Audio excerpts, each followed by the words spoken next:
Something out, yeah.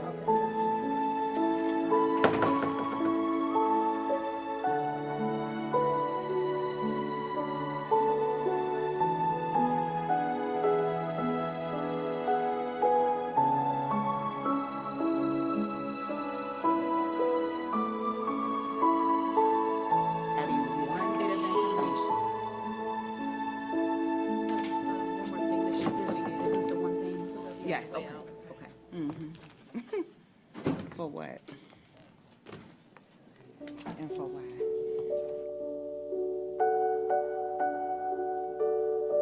For Ms. Foster.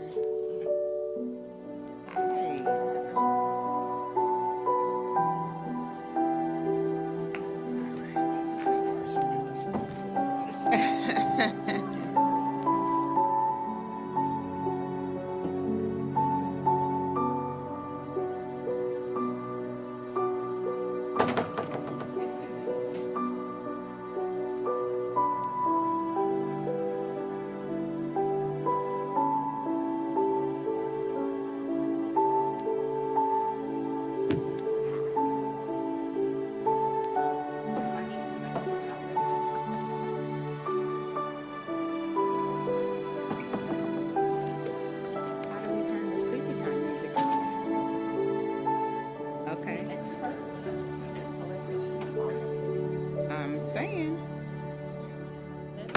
it is definitely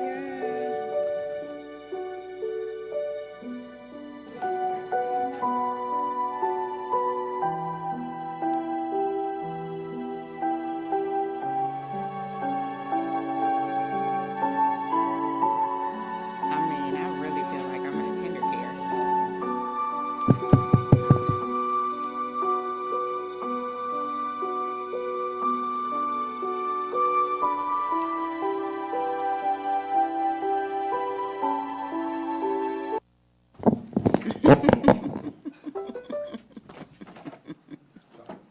That's funny. Lullaby. Okay. All I need is my little,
all right. This is a meeting of the Southfield Board of Education in public for the purpose of conducting the school district's business and is not to be considered as a community meeting. There is one opportunity for public participation during the meeting, and comments are limited to 3 minutes per individual. The board will listen to comments but may not respond during the meeting. If you wish to address the board, please submit a comment card immediately. Good evening. My name is Ashanti Bland. I am the board president. Good evening, Yvette Ware-Duvall, Vice President. Good evening, Talisha Belk, Board Treasurer. Darrell B. Joyce, Trustee, Board. Good evening, Amani Johnson, trustee. Jillian Holloway, trustee. Braylon Boyd, student board rep. Mantrell Goodrum, student rep. Jennifer Green, Superintendent, and taking minutes this evening will be Ms. Carolyn Foster. Our technical support is being provided by M1 Studios. May we all stand for the Pledge of Allegiance? I pledge allegiance to the flag of the United States of America and to the republic for which it stands, one nation, under God, indivisible, with liberty and justice for all.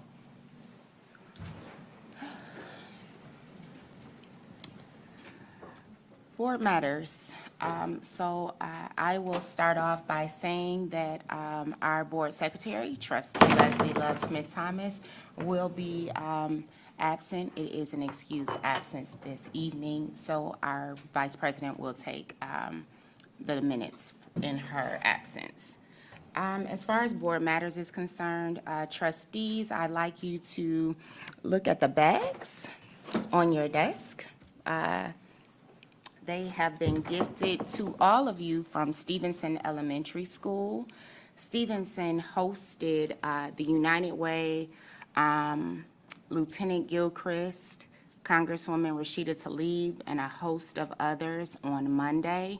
They were the first school in Michigan to basically have a tour of a community school. And they talked about ways in which community schools help to build the community, to build the district, and it was absolutely wonderful. I just want to say that Principal Hickman, Coach Thompson, Mrs. Land, that whole team did an amazing job. So thank you to them for the gifts, and thank you for representing our district in such a mighty, mighty way. I see another member of the Stevenson family in the audience, but I believe I have to recognize him a little later. But I wanted to make sure that everyone is aware of that. Also, I will lend time for our trustees that went to Washington, D.C. to advocate for us on the Hill.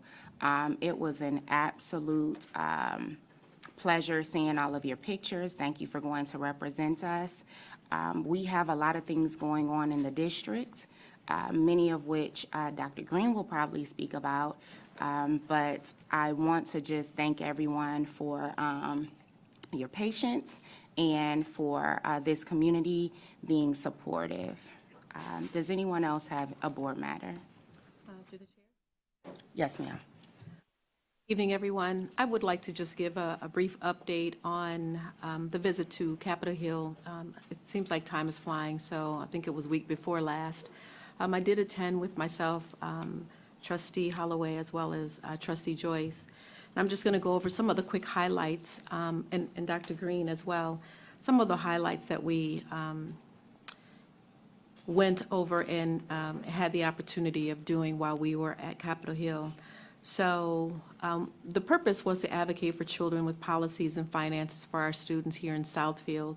The NSBA, National School Board Association, is a member of the MSBA.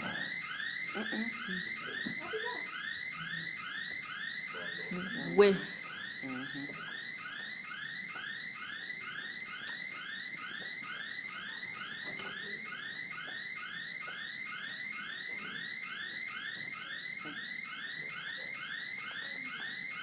So I'm just going to continue because I don't want to belabor anyone's time.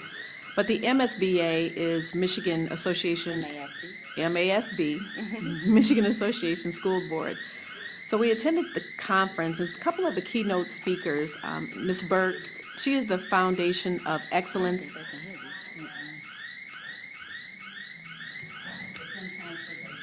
Okay, I'm going to call to recess for 5 minutes while we take that. Thank you. Take care of that. Thank you. Yes.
I call us back to session.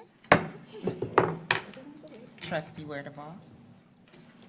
We had the opportunity of attending a couple of keynote speakers, one which was Ms. Burke. She was the founder of Foundation of Excellence in Education and Early Literacy. She spoke really about K-3 reading policies, serving and supporting policy implementations in her state of Mississippi. We as a district, parents, community are responsible for who and what our children turn out to be, and how important it is to have children read at least 90 minutes a day. There was another keynote speaker, Jean Paul Gonzalez. He's a sixth grade teacher who built a relationship with his students and understands how to reach his students and adults with his all-in-one attitude, which became a way of life for him, a commitment. His inspiration became well known to the NBA, NFL, and other corporations, but his deepest passion are children and seeing them strive. We also took to Capitol Hill a couple of issues that we all in Michigan, as well as in Southfield here, thought were very important, such as the IDEA, Individuals with Disabilities Act of 1973, artificial intelligence, which was presented by Alex Cochran, CEO of AI Project, Education Project, and how art transferring images through what we see into AI and translating data in through AI. The best part about going to Capitol Hill was speaking and listening to the senators and the Congress people, McLean, Tlaib, presenting our state's needs and specifically our district. As I mentioned, the IDEA, free and reduced meals, forms, and streamlining the process, cybersecurity, the tax credit, as well as other topics were delivered. It was a pleasure to get closer to the topics and get a broader picture of congressional level, state and local level funding. And I appreciate the opportunity of supporting and representing Southfield. Thank you. Thank you.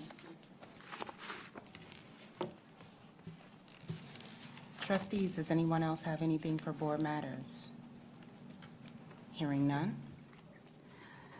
Report of our student board representatives. This evening, we have Mantrell Goodrum of University High School Academy and Braylon Boyd representing Southfield High School for the Arts and Technology. Good evening, young men. Who wants to go first? I'm going to let you pick. Mantrell, be my guest. Good evening. Good evening. For the month of February, here are the past, current, and future important events and occurrences at University Middle and High School Academy. The UHSA Student Council hosted a blood drive on Friday, February 9th as a part of a partnership with Versity Blood Center for Michigan, and the turnout was pretty well. The UMSA Student Council will be sponsoring a box food drive from February 5th up until February 16th, and their goal is to collect enough food to create a domino effect throughout the halls. The UMSA Student Council also has organized a school-wide Spirit Week from February 12th to February 16th. The student versus student basketball game will be hosted on February 16th, this Friday. There will also be an African American history program named The Black Experience on Wednesday, February 28th after the midwinter break. UHSA Student Council members attended their first leadership conference in Frankenmuth on Tuesday, January 30th. They collected a plethora of school spirit and faculty recognition ideas that they are eager to implement and share with the U community. The Student Grammys, also called the Golden Eagles, is in preparation and is seated to take place on Friday, March 22nd. Also, today, the AP African American classes took a trip to the DIA to see the new Regeneration exhibit, which showed Black cinema throughout history. For the students of the month, for January and February, we have, for January, Peyton Marshall, who is a UMSA sixth grader who is being recognized by Ms. Orr Simpson. She is a very responsible and dedicated student. Peyton advocates for others and is always well prepared for each and every ELA class. She also exhibits great leadership skills and participates consistently. We have Cedric Colburn, who is a UHSA 11th grader who is being recognized by Ms. Lewis. He is passionate, considerate, and dedicated. Whether it is completing academic tasks or supporting school events, He is always 100% committed to doing what's best for the U while showcasing his best self. For the month of February, there's Thomas Brown, a UMSA 8th grader who is being recognized by Ms. Van Erman, who is a leader at UMSA. Thomas has been an active member of both the National Junior Honor Society and Student Council since 6th grade. He is a valued member of both organizations, always volunteering to help plan community service projects and school activities. He is also part of the choir at the U, named Chorus. In addition, he takes his academics very seriously, always being prepared for class and contributing to discussions. We also have Mary Casa, who is a UHSA 11th grader who is being recognized by Ms. Petru. Mary was awarded a NCWIT Aspirations in Computing National Honorable Mission. She also won the NCWIT AIC Regional Affiliate Award for the state of Michigan. The NCWIT AIC High School Award honors 9th through 12th grade women, genderqueer, non-binary students for their computing-related achievements and interests and encourages them to pursue their passions. Mary will receive a plaque, swag, computing resources, and various other prizes, as well as a scholarship and internship opportunities. Moving forward, the school-wide activities at the U are positive, productive for student achievement, enjoyment, and safety. Thank you all for listening. Have a great evening and a good Valentine's Day. No, thank you. Good job. Trustees, does anyone have any questions for Mantrell? I just have one. What are your Spirit Week themes? So Monday, I believe, was hippie versus cowboys. Today was your favorite sports team. Okay. Tomorrow is wear pink and red for Valentine's Day. And I can't remember the ones for Thursday and Friday. Okay. Thursday, I think. Oh, yeah, barbecue dad versus soccer mom. Oh, wow, that's cute. Yeah. Okay, that should be fun. Braylon? Good evening, everybody. Before I begin, I promise we don't have the same script at all, but we have a lot of similarities.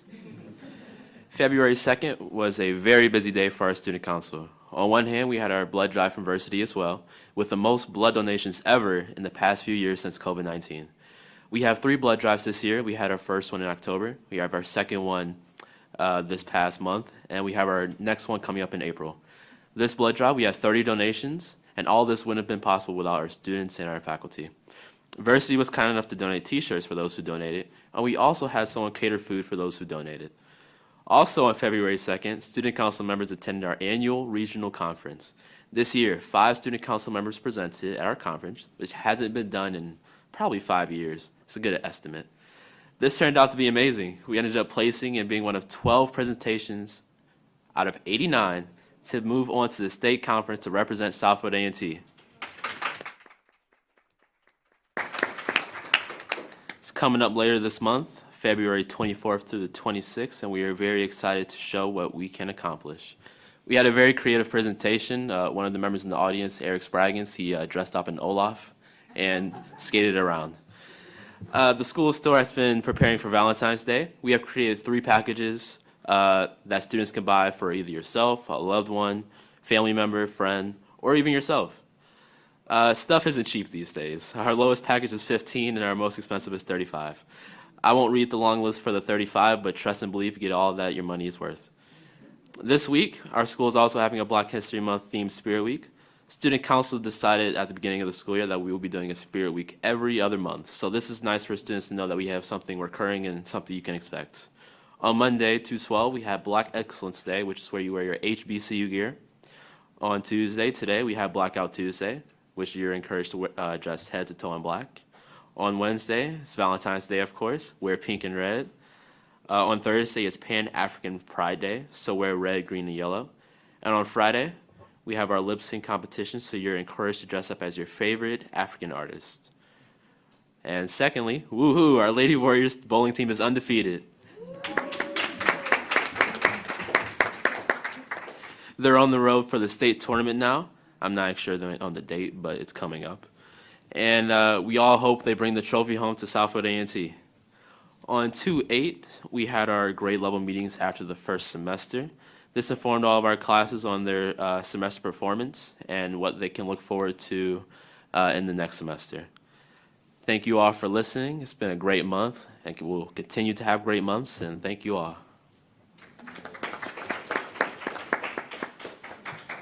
Trustees, do you have any questions for Braylon? Hearing none, you gave me all the dates for School Spirit. You said the lip sync competition is Friday? It is Friday. Okay. Do you know what time? It is during 6th hour, so probably a little bit beforehand. So I'd say around 1:15, let's say that. Okay, got it. Big shout out to Ms. Shinky and Mr. Green making it all As happen. they do. Making it all happen. Trustees, anyone else? Hearing none, as normal, I know you guys have studying to do, so if you would like to be dismissed, you are free to go now. If you would like to stay, you are welcome to do so. Thank you so much, You're guys. welcome. Have a good one. Have a good evening.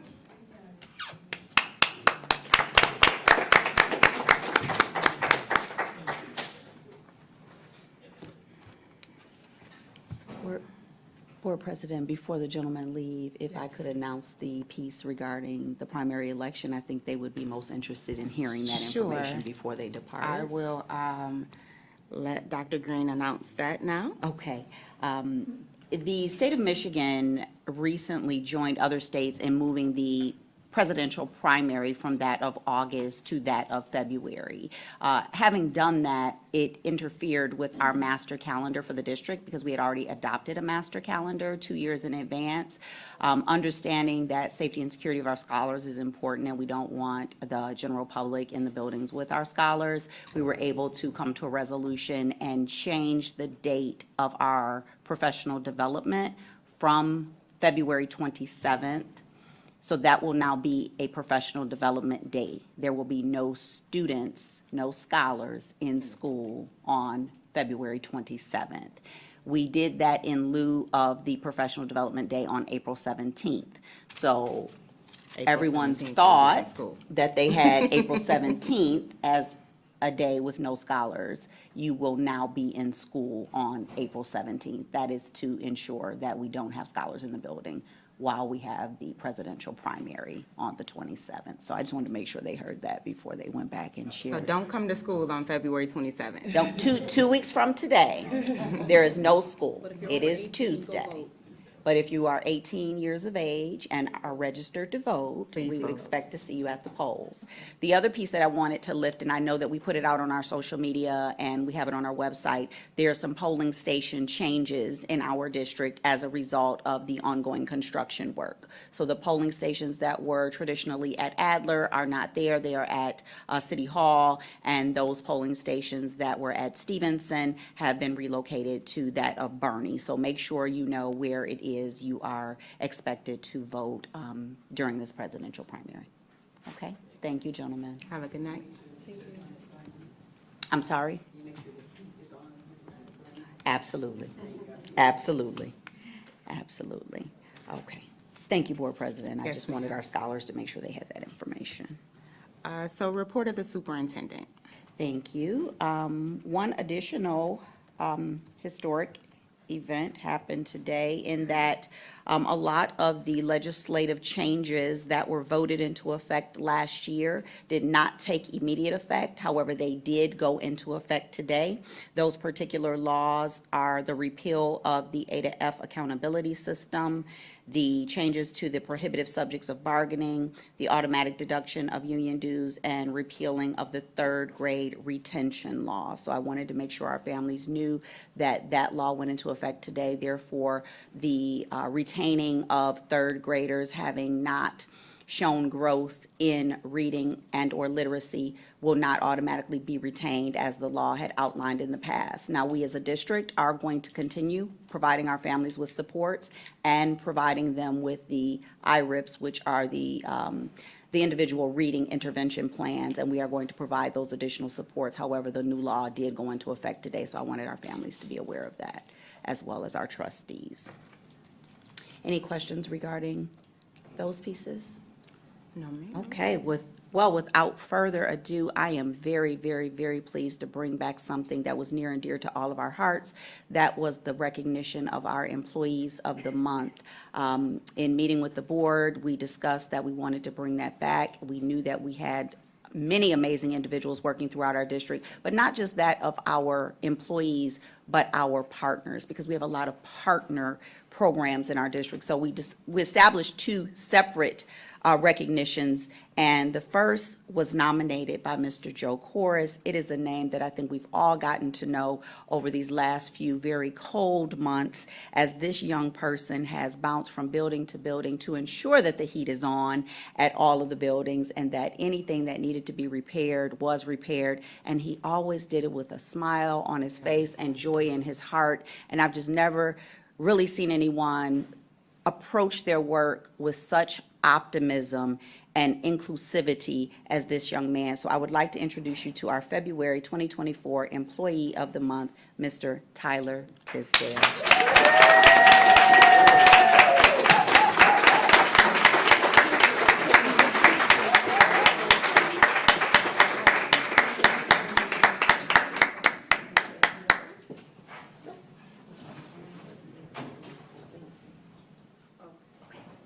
Just want to say thank you all. It really means me a lot, and I just do the best that I can every day, and that's what I will continue to do from now on.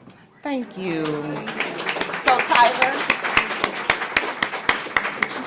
Okay, so I'm gonna ask Tyler to stand. Tyler, if you don't mind standing here in the center, and the trustees can either come around Okay. or, so that we can get a photo with all of you. Do you wanna come around? We can come around. You're the expert, so. I'm short. Oh. You're tall and mighty, Tyler. They're all going to come around. Okay. Oh, you gotta stand up. You're tall and mighty. Tallest in the back. Oh, I'm the shortest. Okay, I'm the shortest. I think do I have? No, I A little closer. Perfect. Okay. 1, 2, 3. Let's do one more. 1, 2, 3. Perfect. Excellent, thank you.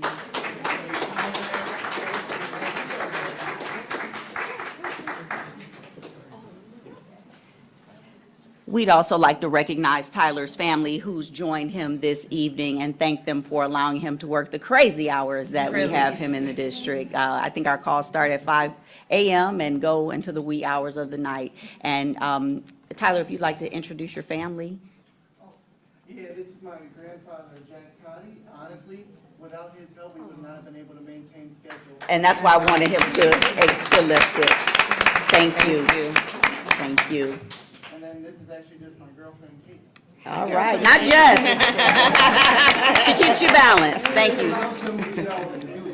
Okay, very good. Well, thank you all for allowing him to do the phenomenal work that he's doing. And spring will come eventually, we're hopeful. And we are getting new systems district-wide, so hopefully we will make your job easier.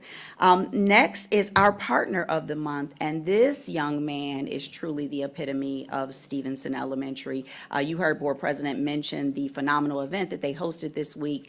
Mr. Mike is truly the definition of a community school. He treats the school as his own, as his home. It is extremely clean. We walked past the boiler room and someone said, should you shut the door? And I said, well, no, it's actually clean and neat in there, so you really don't need to as you walk by. There is nothing that Mr. Mike will not do to make sure that that school is absolutely appropriate for every scholar that comes through the door. They all know him, they love him, the staff knows him and loves him, as do we. So thank you, Mr. Mike. The next partner award for February 2024 is that of Mr. Michael Dalton.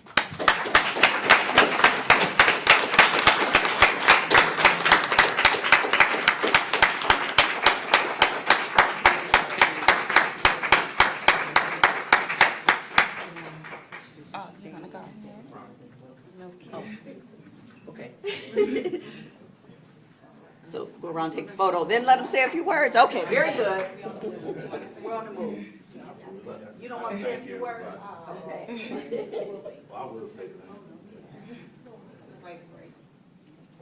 I would like to thank everybody for this award, and especially Stevenson staff. Ms. Hickman is amazing. Mr. Thomason is amazing. And Ms. Land, I mean, they helped me with everything. And all the staff takes time to help whatever we need over there. So I'd like to say thank you, and this is for all of us.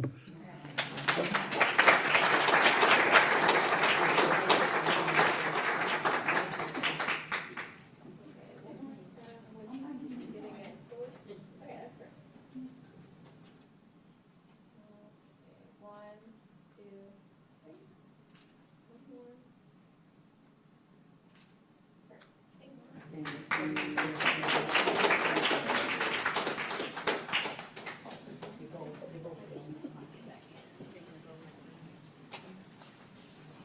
And while Mr. Mike is sitting down, let me just say this. This man is up and in that building, 7 o'clock in the morning. I've never heard him complain. Every kid knows his name. We have to send him home when he's sick because he doesn't want to leave. He is family to that building, and when you talk about a community school, he'll let your kids in, he'll remind them to get breakfast, he is kind to the parents, and he never complains. He takes pride in his work. That school being clean is something that is important to him because he treats it as if his kids go there. So I just want to recognize him because you don't find people like that every day. And so, Mr. Mike, you are truly a gem. You can never leave. But it is well-deserved. You deserve that award. You're welcome. And he has two of his family members here this evening as well, so if you would. All right. Thank y'all for sharing Both him. educators. Wonderful, wonderful. Thank you.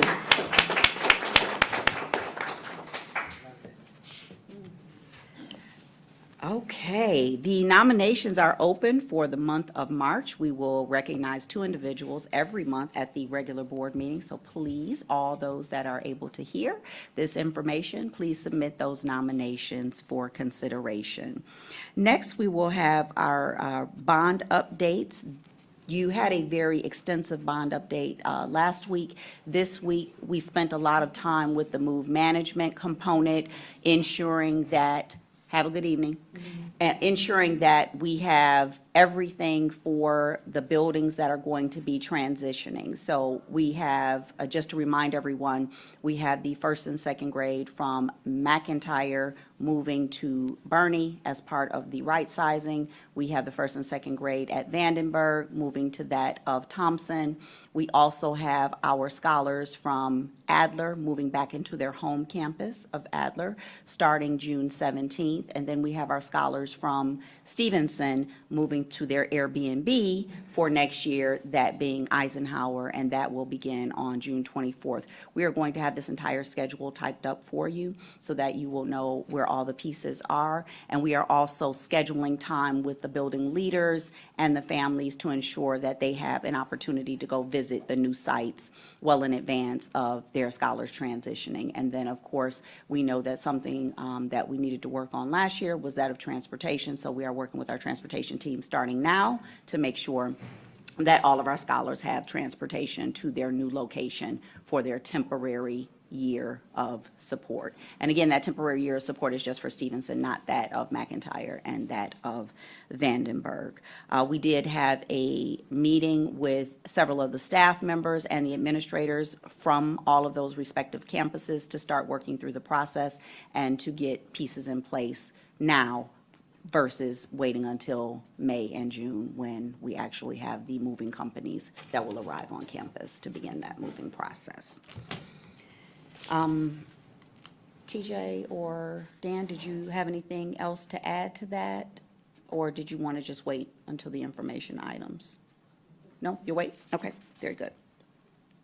The next item under the superintendent's report is surplus property. Trustees, you will see in your packet this evening that we have another letter of intent relative to the former Brace Letterly property. And earlier this afternoon, you also received an email regarding interest in that of the old Bussey MacArthur. At this time, I am asking the board for direction on how we wish to proceed with any additional surplus property we have. You may also recall that when we had another offer on the Brace Letterly property, we had that offer was rescinded because there were some environmental pieces that we had to handle. Those are in the process of being taken care of, and on Friday, there is a meeting with our environmental service as well as our legal counsel and our operations team. But I did want to lift the offers to you that had come in and get guidance from you on how you would like for me to proceed moving forward. Well, I guess my biggest thing is, can we move forward until we get that report back regarding the environmental piece, right? Because does it make sense to move forward in anything without knowing where we're at regarding the land? I don't think that it's, fair, right, to entertain anything until we actually know what we're dealing with from an environmental piece. And trustees, please weigh in if you like, but I would prefer to see the report and know what we're dealing with. Trustees? Yes, agree. So Friday, we will get that report. Friday is the meeting. Okay. I'm not certain that we will have the report in hand on Friday, Okay. so I don't want to overcommit the environmental company, but I do know that I can provide you with information in my Friday update regarding what the status is at that time. So what I will do, if it is the request of the board, is draft a response letting those interested parties know that we are waiting on our environmental report before we move forward. For sure, and I think once you bring that to the board, we can direct you as to where we want legal counsel to go with the direction of these properties, correct? Very good. Thank you, Yes, Madam ma'am. President. The next is Report 6269. You may recall that this information came to you by way of a memorandum from legal counsel. There were 3 different options on the table. Several months ago, we were approached by a group of individuals inquiring as to whether or not we would expand our transportation services. At the time, our district's general counsel did some research to find out what our obligations were, and there were 3 recommendations on the table. The recommendation was that we could add to the district's expenses by providing those additional services. However, legal counsel did not feel that they were required under law. The second option was that of rescinding the support services that we already had to additional groups, which would add back to the district's bottom line, or that we could maintain status quo, which would be a zero sum to where our budget currently is at this time. Dr. Green, are you asking for direction on Report 6269? Do you need this to be actionable this evening? If possible, given that we now have the report back from legal counsel and it's been a few months, so we'd like to properly respond back to those stakeholders. Trustees, you received this report at our last meeting. Hopefully, everyone reviewed it. I would ask that somebody make a motion to open and approve Report 6269, since that is the direction that the superintendent has asked that we go. So moved.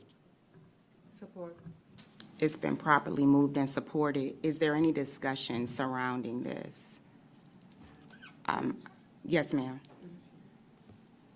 So are we deciding what we would like to do this evening for, okay, because I would like option 2, to rescind the services that we are offering.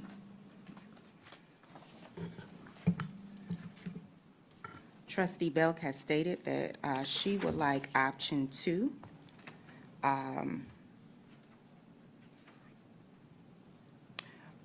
Well, let me ask a question, and let's get clarity right now, because we have 3 options Option 2 is, on paper, is the status quo.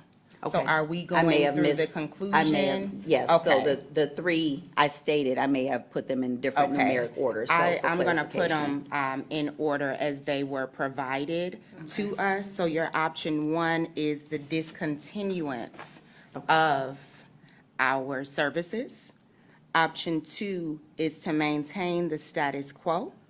And option 3 is to extend more supplemental services outside of the status quo. So that would be the ask regarding this matter. May I ask a question? Yes, Through the ma'am. chair. Option 3 would increase our budget in the district, and legally, we don't have to provide those services. Am I correct? In accordance with our general counsel, that is correct. And it would add expenses of approximately $250,000. Okay, then I would change mine to option 1, which would be to discontinue the services.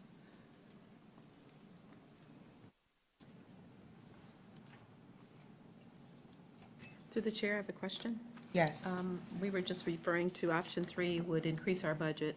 Option 2 is status quo with no additional cost. Is that Correct. correct? Okay. Thank you. So if option 1 decreases our costs, how much does it decrease by? Do you know that? Approximately $350,000. Now, these are services that the boards prior to you and prior to this administration agreed to provide to our community members. So I just wanted to state that for the record. Trustees, for me, based on the good faith agreement that we currently have, I would maintain the status quo, which is number 2. I would concur with the good faith from our district to other parties in our district for option number 2. I agree. I think 2 seems fair.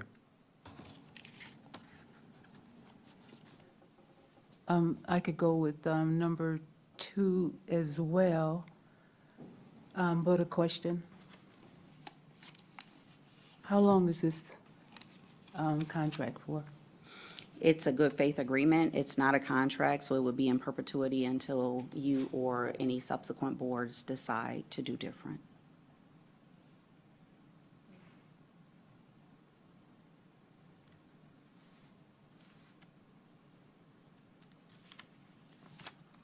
Trustee Joyce? Option 2. Vice President, would you please call for a vote on option 2, status quo, please, so we can have that on the record? And again, this is for voting on option 2. And for clarity, option 2 is maintaining the status quo of the good faith agreement that we have had with our community members. That would be at a cost of roughly $350,000 Approximately, yes. per fiscal year. Please call for the vote. Yes, sir. So how long have we been in agreement with this? The years, that's back to 1970. A very long time. Oh, no, it, Deny? not that far back. It was added, I would say, within the last 15 years. 15 years? Yeah, the last Okay. 15 years. Okay. Question. Yes. Could there be a time limit on this going forward? That's That's something something that that the board would have to request, and then we would have our legal counsel draft conversation something. about. I request that. So do we want to table this vote until we draft a response? Because, So, Board President, I think there are two different things at play, because there's a good faith agreement with Correct. one group, and then this is another facet that's asking for the additional services. So if you vote to maintain the status quo, we could let the most recent ask, we could let our legal counsel move on, drafting a response to that facet while working on an amended good faith agreement with the other parties involved, if that is the direction of the board.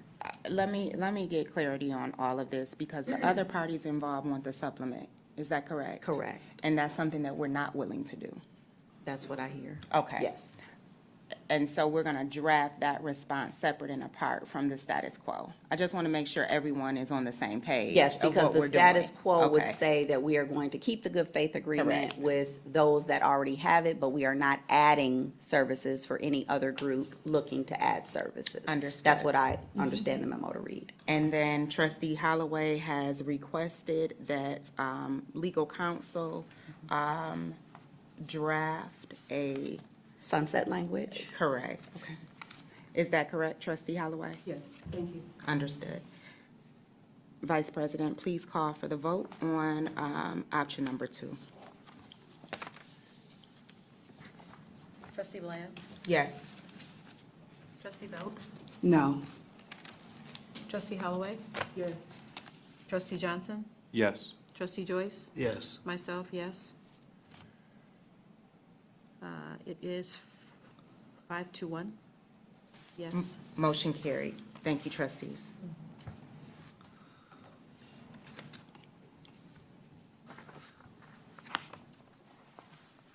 Thank you, Board President. Next on the agenda is our BUSSI's Director Report. Dr. Thompson and Ms. Foster, if you could display that on the screen.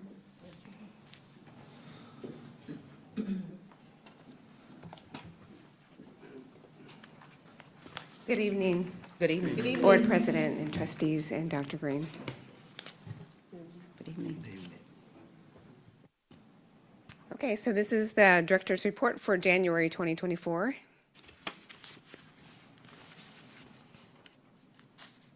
So on January 29th, we had a cultural day that we celebrated at BUSSI. So it was all of our classrooms, they showcased a country.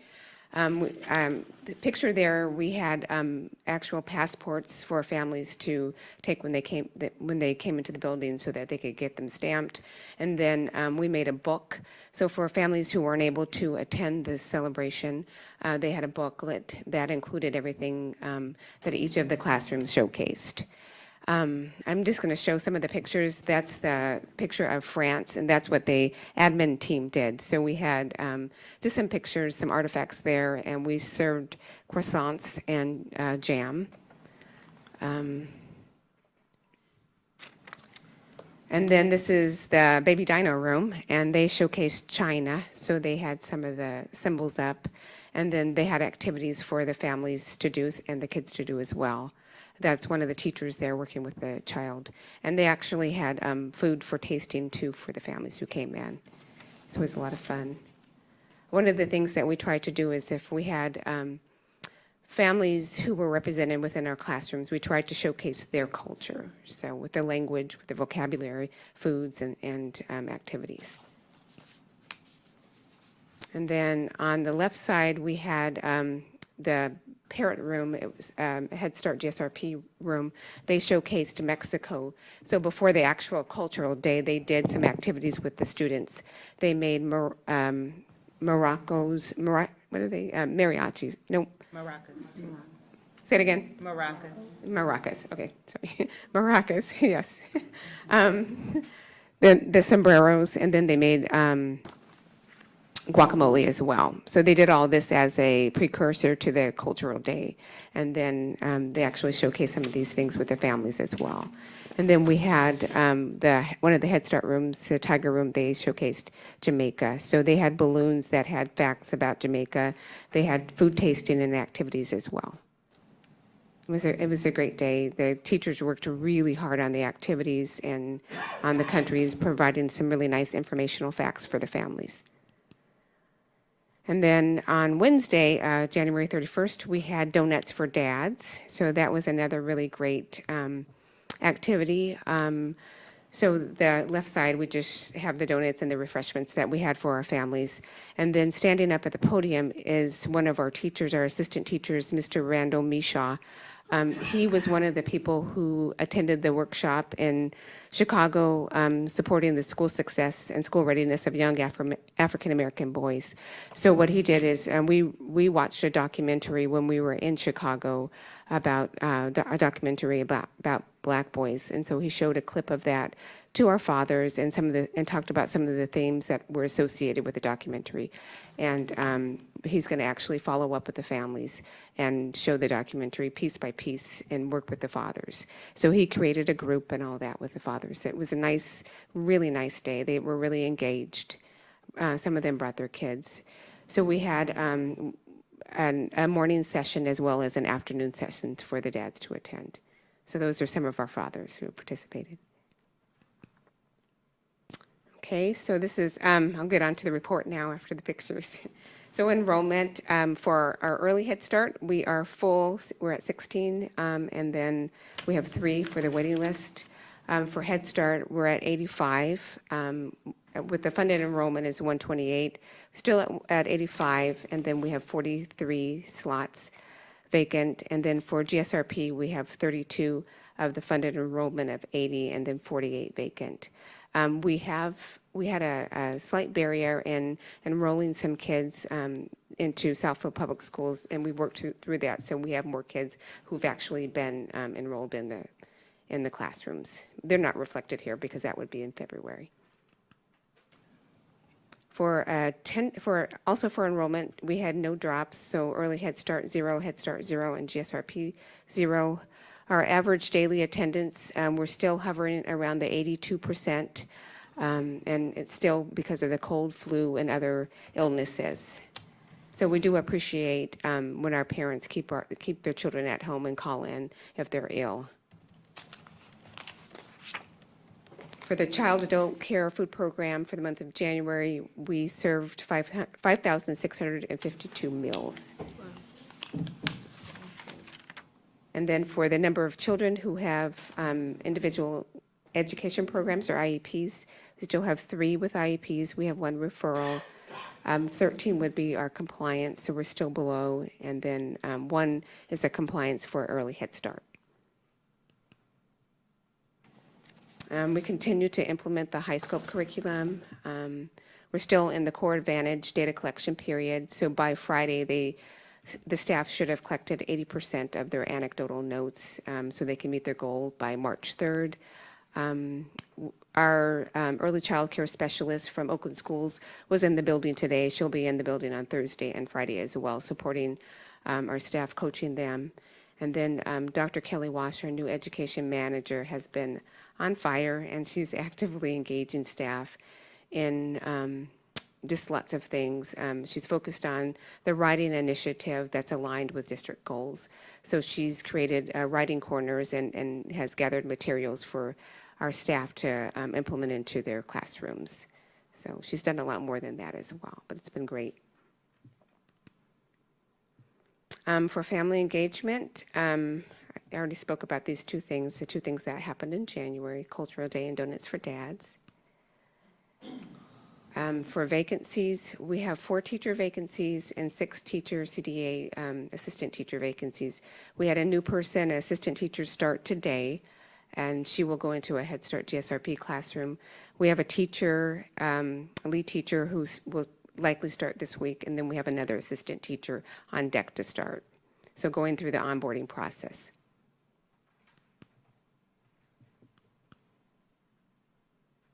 And we currently have 9 of the 13 classrooms open, and we plan to open another one soon. And then with the recommended hire, we have 1 teacher, and the teacher CDA engaged in the hiring process. The teachers, she's just about through. She has her Laura prints and everything, so she should be able to start this week. And then for upcoming events, this week we have our daddy-daughter disco dance. I forgot to put that up there. And that's on Thursday, February 15th, and that's from 5 to 7 p.m. Tomorrow for our count day, we're going to have pizza and pajamas. So we'll all be in our pajamas, and food service is going to serve pizza to us. And then upcoming, we also have the Bussey Kindergarten Showcase, and this was led by Dr. Kelly Wash. So this is scheduled for Thursday, February 29th. from 5 to 7 p.m. So we've invited our elementary and our K-8 buildings that have young fives and kindergarten classrooms to visit us. So the principals will be there as well as the teachers. So they'll come and showcase their schools, and our families will be able to come in and learn more about the kindergarten programs. So we're not only asking the children and the parents who are getting ready to transition, but our younger ones as well, so they can just know what's available in the district. So we want to be intentional about that. And that's it. Thank you. Thank you, trustees. Any questions for Dr. Thompson? I have one. I know we often see that we are not compliant with our students with IEPs. And one thing that I hear in buildings oftentimes is that it's hard to carry the number of students they have with IEPs, trying to get help, trying to fill those classrooms. So is it that families don't know that we service young children with IEPs? Do we not have enough help? Where are we not making that contact? Just trying to understand the number of 13, and I know now more than ever we have children with special needs. So where are we missing the mark to hit that compliance number? Was that was that reflective of students that were compliant or students that were not compliant? I just want to make sure that I'm clear. The 13 is our goal, and we have 3 They right have now. 3 that- of the 13. Yes, 3 of the Right. 13. So I know that is consistent, right? We're always under the number by quite a margin, right? Because, 3% of our goal. So I'm trying to just understand, is it that we're not, are we not marketing to let people know that we exist and that we service those, families? Where are we missing the mark with that? So there are, I would say there are several variables, but one of the things that we have tried to do and be intentional about is with a referral process within the building. So the teachers, so if families aren't aware of the programs that we offer, the teachers, they're the first line of contact. So if there are concerns in the classroom, then they can make the referrals, and they will have to contact the families and meet with them. So when we have challenging behaviors and things like that, if those things come up, there is a conversation between me, the education manager, and the teachers as well, about, is this something, as we're collecting the data and all that, is this a child that we might want to refer? Sometimes too, what we found too is we have children who may need services that are outside of the Head Start GSRP program. So that's happened this year as well. So we want the best placement for our kids. So I did talk with the program specialist at the Office of Head Start about this in terms of ways that we could market. And I have a mentor as well, and we talked about this. So we came up with some strategies, and so I talked with the program specialist about maybe making that as one of the categorical things. So if they have an IEP, we could try to get the students from the front end, Okay. and then, so I think we'll have to do a blend of that. But I did talk to the program specialist about that and my mentor, so we have some ideas. Board President, if I may just add that we're also working with local physicians in Oakland County to ensure that we're not over-identifying at such a very young age also, because it's very hard to dequalify someone once they've been put into a certain educational Bucket. Thank you. So we're doing that, and then really trying to practice the universal design for learning for all students to make sure that we're giving them all, because sometimes they're delayed and not necessarily in need of.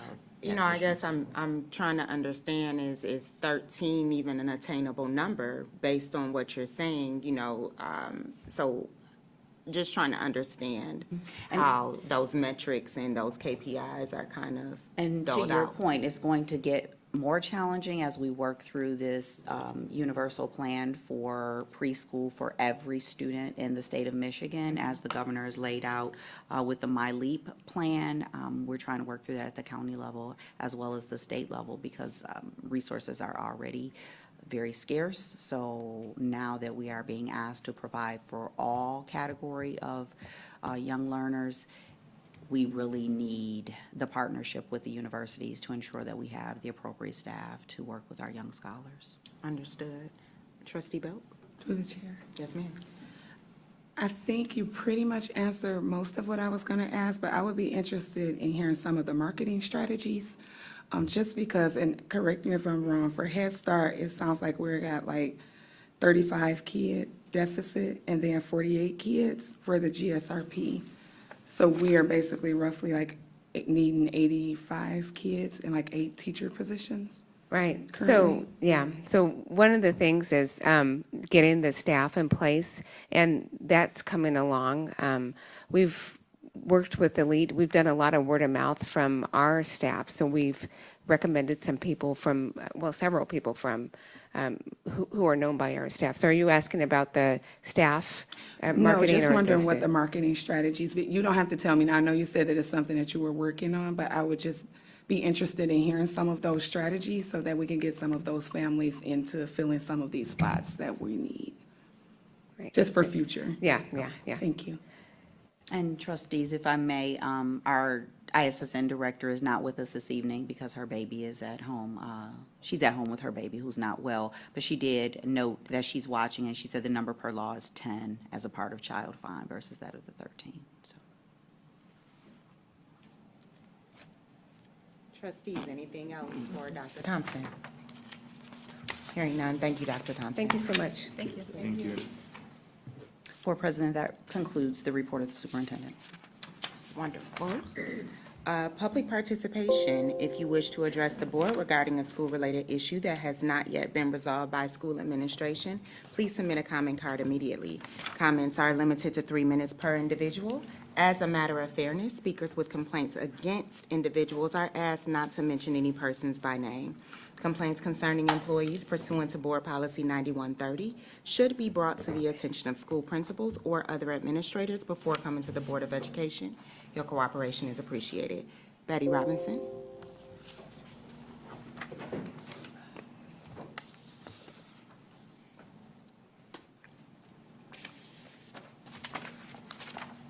Good evening, everyone. Good evening. Since we just heard the Bussey report, I have a question regarding staff qualifications. Are the staff over there, are they educated, do they have degrees in their subject matter, early childhood development? Perhaps that could be an issue to be addressed by the board to find out the teachers standing in front of our students are qualified to teach those students. Check the degrees and make sure they have them. And secondly, also, I didn't attend I was unable to get onto the meeting, the Google meeting or the Zoom meeting regarding the incident at university regarding the letter threat. And I need to know if the board has developed a resolution on how you're going to address that in the future, because parents are asking, and especially to protect not only our students, but to protect our staff. We have excellent teachers over there, and they need to be protected and not at the last minute, you know. And I understand that the Zoom meeting was attended by over 400 people, and the only thing resolution you guys gave them was, we're sorry. But sorry doesn't get it when you're talking about students being threatened by strangers to kill them. We just went over, what is that, Oxford, and look what happened there. The staff ignored the warnings, and as a result, 4 students were killed. We don't want that to happen in Southfield. My granddaughter, I said, every time I come to this meeting, she's at MacArthur. And those teachers there, some of them taught my kids, and I do not want to see their lives put in danger because we ignored the threat. And I understand you received the threat in December, but you didn't act on it until January. That's a monumental problem. Okay? Also, Parents are calling me to find out how can they recall the board. But I'm going to give you an opportunity to try to rectify the situation, because I do know how to do that, but I'm going to allow you to try to fix it, so we won't have to go through this embarrassment in this district. Okay, I understand the enrollment is down from last year. I don't understand how we can continue to promote people to positions when the enrollment continuously drop. You guys need to be aware of that. Check with enrollment. I've already checked. Also, and we talked about busing, and the teachers are not qualified, and I mentioned before that we need foreign language taught at busing. Several of our schools in Rochester Hill, Troy, pre-K students, early childhood, they're teaching them 3 different languages, foreign languages. Why are we not doing that? It's Thank you, Ms. available. Robinson. All we have to do is make it available to our students. So, Trustees, if yes. you would allow me, based on what our committee of the whole meeting was about, to respond, I would appreciate that. If I have your, if you will allow. So normally we don't respond directly to questions, but I was going to address this for the good of the order. A couple of things. So there were multiple virtual meetings, so I'm not sure exactly which one was spoken about. But at the last one, I provided some deliverables to the PTA, all of which we have completed. So the first one was to meet with Chief Barron. That happened on the 31st of January. So what happened during that meeting was that the chief gave us a timeline. He gave us the definition between imminent threat, credible threat, and non-credible threat, because those were some of the things that were unclear to our families. The second thing that was asked was, what are the policies and process?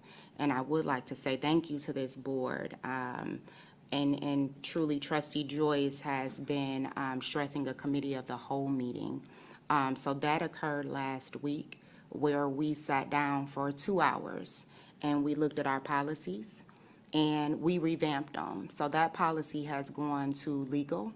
We are waiting to learn if it will be cleared by legal, but it has made our stance on school safety a lot more detailed and stringent, meaning that there is an accountability piece regarding the matters that happened on January 8th that can now be recounted back to our policy, which is important because you need the policy. It drives the administrative guidelines.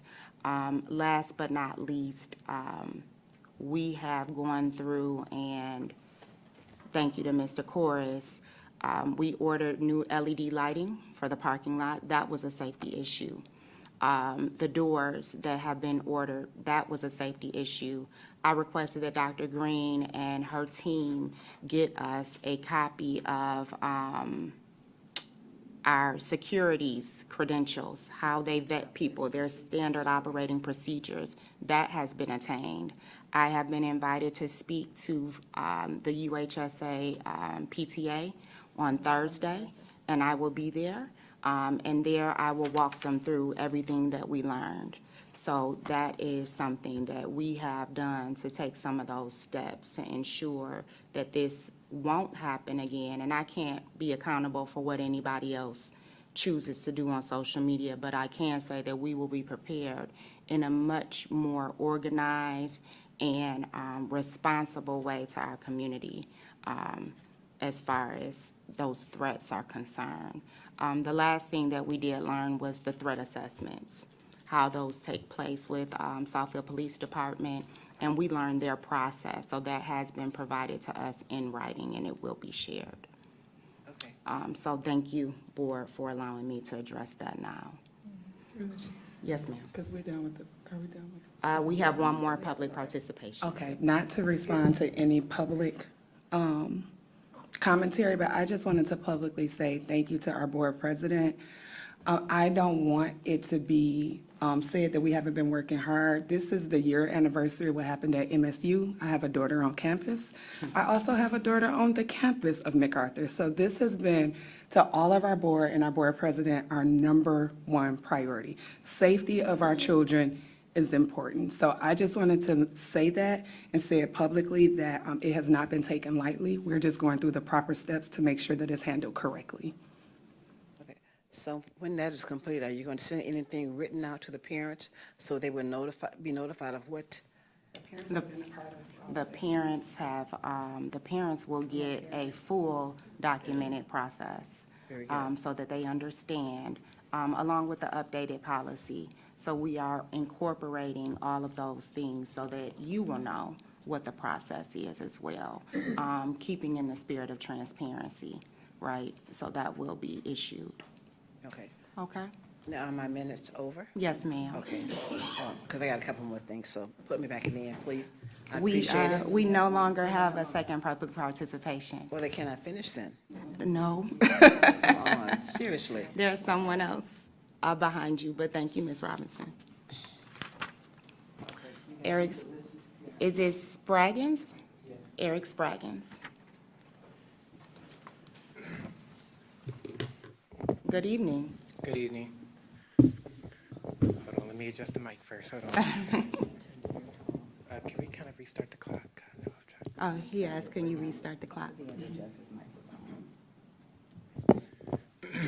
Respected members of the board, for those who do not know me, my name is Eric Spraggins, and I'm a proud student of Southfield A&T.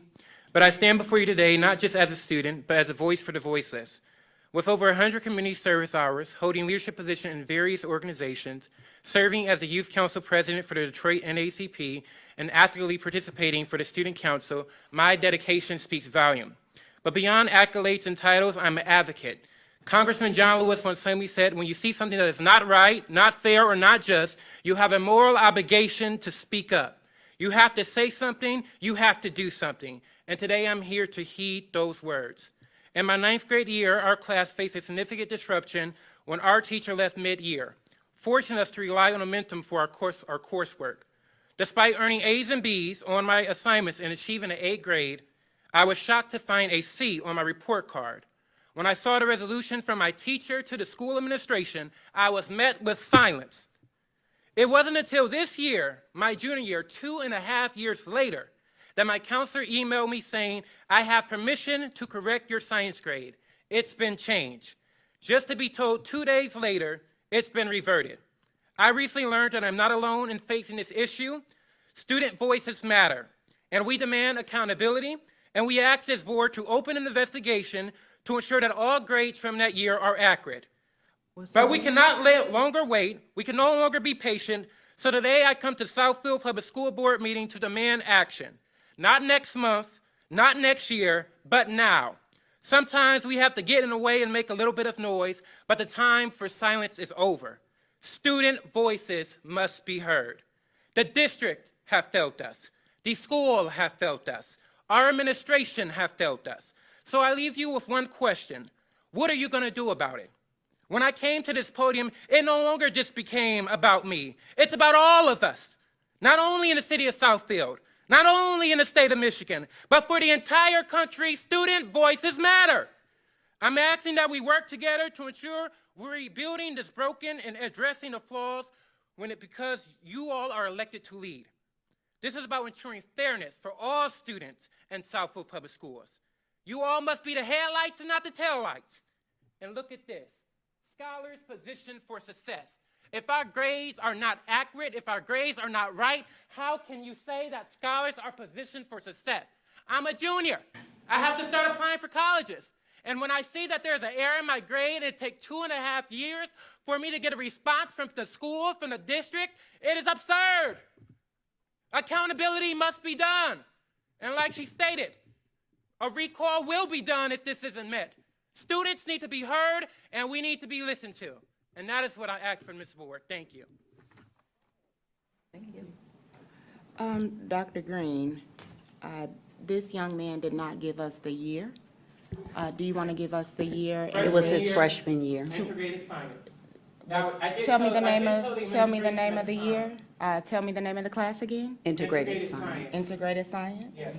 And I'm not the only student, so I would like for all students, grades who have been affected wrongfully, to be approved and helped for them. I know there's already seniors who submit their official transcript, and they said that that same grade was an issue for them. So that's a district failure, not a school failure no more.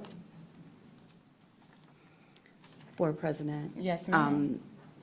Mr. Spraggins drafted a very eloquent statement to Dr. Freeman earlier at the end of last week, and then came over on Friday, and I had a chance to meet with him regarding this matter. As soon as it was brought to our attention, we did start working on reverting this. This was during the transition of a particular science teacher that left the district. This was also under a different administrator at the high school, so we are working feverishly to ensure that all the students that were impacted by that particular class grades are being corrected. When as did we learn speak. of this? The incident? email was sent to central office on Thursday. I understand that there was some internal conversations happening at the school level prior to, but I can attest to the fact that central office received it on Thursday or Friday. I was looking for Dr. Freeman. I think she went out to speak with, Friday. Okay. It came on Friday. It will be corrected. I have to pause for 1 second.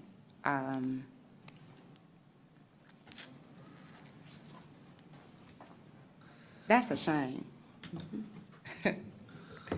And it doesn't make any sense, because if that was my child, I would have a problem. So it sounds like the freshman year of this person's class needs to be audited. We are auditing all of those online courses that our students took, because what we found, even with this most recent mid-year completers for the NCAA, is that some of the online course information did not transfer over accurately. So they all need to be audited. So what is the timeline in which this audit will be complete? I will have an accurate response for you later this week, because I don't know the depth of what the complete audit entails. Is this an internal audit, or are we bringing someone externally to audit what has happened? I'm assuming during COVID.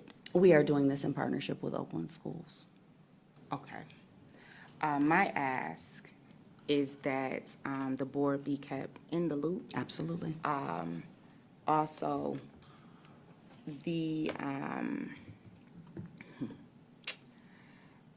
administration, and I don't know, I don't know the particulars of this, but this young man said that his grade was changed and then reverted back.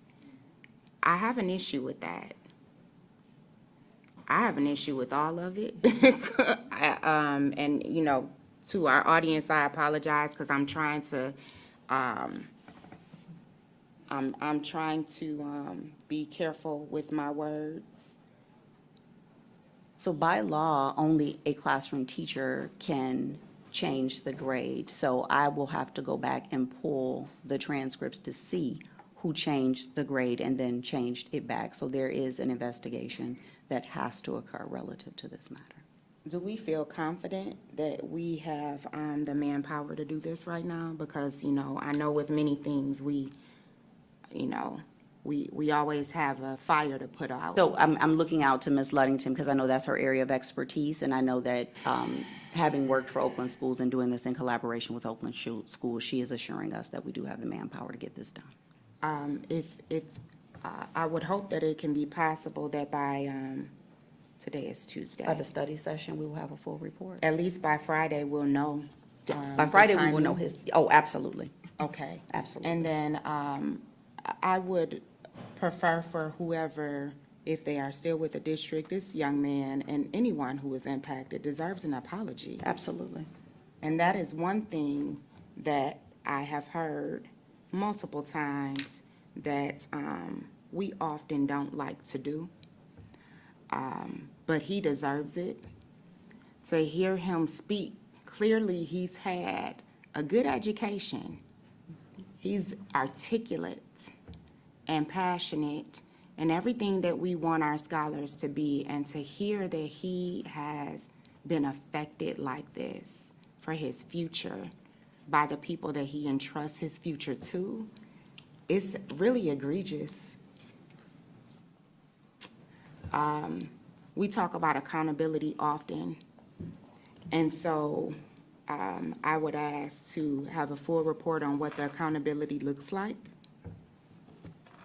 for the person who, people who neglect wherever. I don't know, but it's not an ask.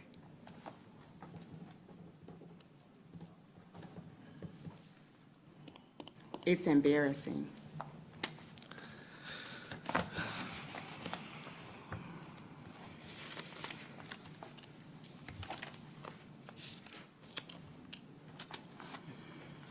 Action items. Consent agenda. The approval of the minutes for January 8th, 2024 special meeting and January 9th regular board meeting. So moved. It's been properly moved Support. and supported. Are there any discussion regarding the minutes from January 8th and January 9th?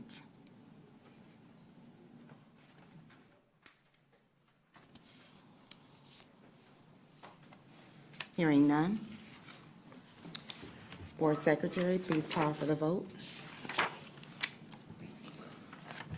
Oh, I'm sorry. It's okay. Trustee I'm so Johnson. used to saying. Yes. Trustee Joyce. Yes. Trustee Bland. Yes. Myself, yes. Trustee Belk. Yes. Trustee Holloway. Yes.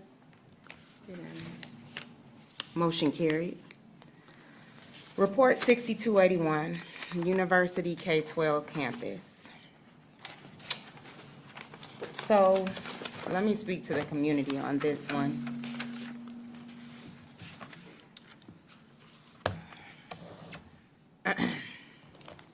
Hey. So, we've had a lot of conversations regarding the Lathrop campus.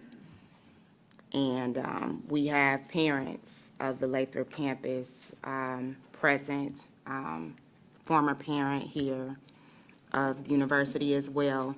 One thing that has been plain to all is a couple of things. MacArthur is a great school, and university is a great school. I believe that MacArthur and university have the culture, the parent engagement, the scholarship. It's the one school that you go to, they have a full PTA, they have Mac dads. I mean, anything, any group you want to join, you can join it on that campus. But one thing that became very evident on January 8th was having two schools under one roof is not a good idea. I've said it before. As many of you know, with the bond, that campus gets a full facelift, and it becomes a K through 12 that is, that will probably be able to be rivaled, if I could say, of a small community college campus.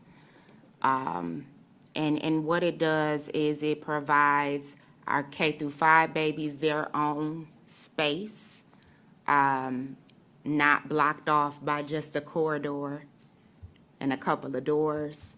Our middle school babies get their own space, and then our high schoolers get what they deserve to really have what we consider that AP collegiate, pre-collegiate experience. A couple of things that I noticed in multiple meetings and phone calls, and to all the parents that have reached out to me, thank you. Thank you for giving me your time, talking to me. For even those who have made choices to do other things, I just appreciate the time to discuss it with you. But one thing that we noticed was that this campus needs to be combined and condensed into a full campus under the leadership of the right people.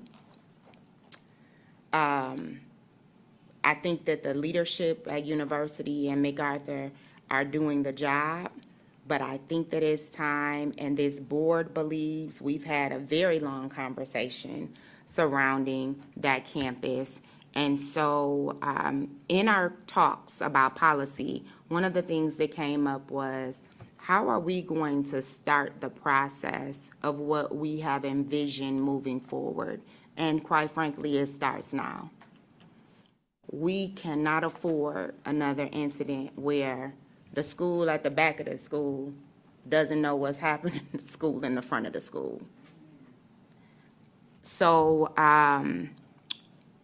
Report 6281, University K-12 campus for action. In accordance with the 2022 infrastructure bond approval, the district will offer a robust, gifted, and talented program with the creation of a University K-12 campus. This will impact the general fund. Impact amount is in accordance with the collective bargaining agreements. The mission is to provide a rigorous college preparatory education and character development program that will prepare scholars to succeed in college and beyond. The dean, leader of the K-12 campus will strive to create a positive and academically focused school culture. She or he, they or them, will model how to build strong, mutually respectful relationships with scholars, families, and teaching staff, and support all adults in the building to do the same. She or he, them or they, will serve as the team leader for scholar accountability and identification of additional resources and programs for families. As the keeper of the culture, the dean will ensure that the school's ways of being support high levels of scholar growth and achievement. The campus will require a staff of creative and inspiring professionals at all levels, K through 5, 6 through 8, and 9 through 12. In addition to 3 associate deans, and those deans will be broken out, K-5, 6, 8, and 9, 12. The dean will serve as a member of the administrative team dedicated to cultivating excellence throughout the school and the community. All members of the administrative team will have demonstrated success with adult leadership, high energy, excellent organizational abilities, communication skills, and a talent for creating a warm and supportive environment for scholars. I want to read the part about this person will serve as the team leader for scholar accountability and identification of additional resources and programs for families. We've heard the extracurricular conversation. It has not fallen on deaf ears. So I want to make sure that we understand that this person is to bring in a holistic approach to ensuring that our kids are well-rounded individuals. The cost benefit. Escalating the timing of this plan will provide the families, scholars, and staff of the Lathrop campus with assurances that their voices are being heard and decisions are being made in the interest of all stakeholders. The recommendation. The Office of the Superintendent recommends the board support the following timeline relative to the creation of a K-12 university campus. 216, creation of job descriptions. 223-24, committees established. There will be a curriculum committee, a staffing committee, a parental engagement committee, scholar engagement committee, and a leadership committee. On March 1st of 2024, the district will post the K-12 dean position. On 3/15 of 2024, the associate dean positions will be posted for K-5, 6, 8, and 9, 12. By the 5th of April of 2024, the K-12 dean will be identified. And on the 9th of April, the K-12 dean will come before the Board of the Education. On May 3rd, in collaboration with the K-12 dean, associate deans will be identified. On 5/14/2024, the associate deans will come before the Board of Education. And during the months of June and July, transition activities, professional development, and team building and campus retreat will take place. If this is not approved, continued uncertainty around the configuration and leadership of the campus can lead to a mass exodus of stakeholders. The next steps, if approved, the central office, along with stakeholder groups, will begin the process of adhering to the timeline outlined above. Trustees, is there a motion on the floor to open and approve Report 6281? So move. Support. Is there any discussion? Hearing none. Vice President, please call for the vote. Trustee Belk? Yes. Trustee Bland? Yes. Trustee Holloway? Yes. Trustee Johnson? Yes. Trustee Joyce? Yes. Myself, yes, unanimous. Motion carried. Thank you, trustees. Yes, ma'am. The next one is Report 6270, Advanced Communications Incorporated. This is coming out of the general fund.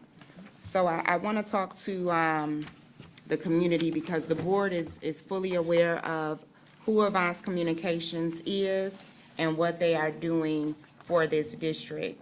So one thing that I have brought to the attention, and the board was so gracious to agree on, was bringing in a brand strategist and communications team. We've heard from staff, students, parents, the board, that the communication in this district is not good. And I don't believe that it's necessary the what. I think a lot of times it's the how. I think it's the timing. I think it's the transparency. And so what derived from January 8th was a need. The need had existed long before January 8th, but January 8th was a tipping point for it. And so a decision by this board was made to bring on the brand strategy team of Advanced Communications. They come with over 20 years and recommended by Oakland Schools. They are a woman-owned and minority-owned business. They have come in and started to help craft how we design our messaging, when we design, the frequency of our messaging, and they are getting the pulse of our community for us because there was a need for it. So Report 6270 is an impact of $150,000 for 12 months. This team is on call 24/7. They provide coaching, they provide marketing, they provide anything communications. They also do crisis management. So to this board, the cost of the services provided by Advanced Communications is at $150,000 for 12 months, starting January 2024 until December of 2024. The blended rate of $125 an hour. Those hours divided by 4 weeks on average, 25 hours per week of service. I can tell you right now, they've already gone over 25 hours per week of service. The recommendation is that the superintendent recommends approval of the contract to retain these services of Advanced Communication. Does anyone have a motion to? Thank you. Support. It's been properly moved and supported. Trustees, is there any discussion? Hearing none. Vice President, please call for the vote. Trustee Bland? Yes. Trustee Joyce? Yes. Myself, yes. Trustee Johnson? Yes. Trustee Holloway? Yes. Trustee Belk? Yes. Unanimous. Motion carried. Thank you. Report 6271, Personnel Action Report.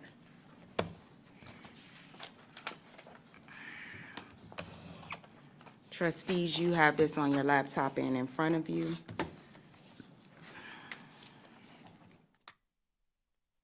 Is there a motion to open and approve Report 6271? So moved. Support. It's been properly moved and supported. Is there any discussion? Yes, through the chair. Yes, ma'am. Number 1 and 5 in the action column. Is that correct? That is correct, Board President, if I may. If you Yes. look at number 1, it was reflective of the beginning of the year. So 1, 2, 3, and 4 were retro back to August 22 of 2023. So those were the grade changes that those individuals made at the beginning of the year. And then number 5 is accurate as of the end of this school year. I had a conversation with that person earlier today. Okay. Who said if the need exists in 9 months, under the new law, would consider returning. I'm glad to see number 7 taken care of. Yes. I am glad to see number 12 taken care of as well.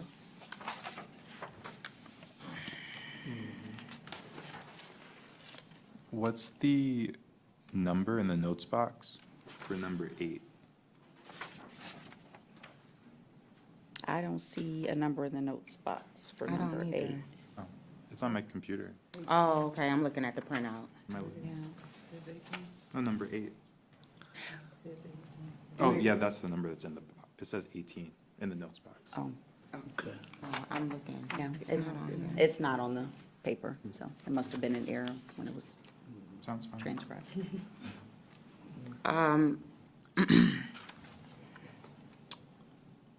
The vacancies. Sheesh.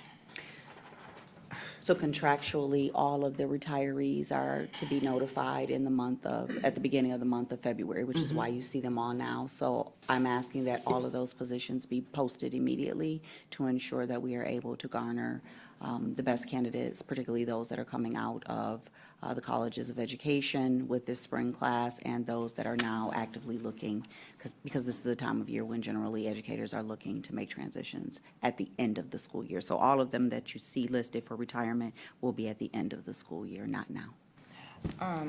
We have postings for positions that date back to November. We're refreshing all of those as well. Okay.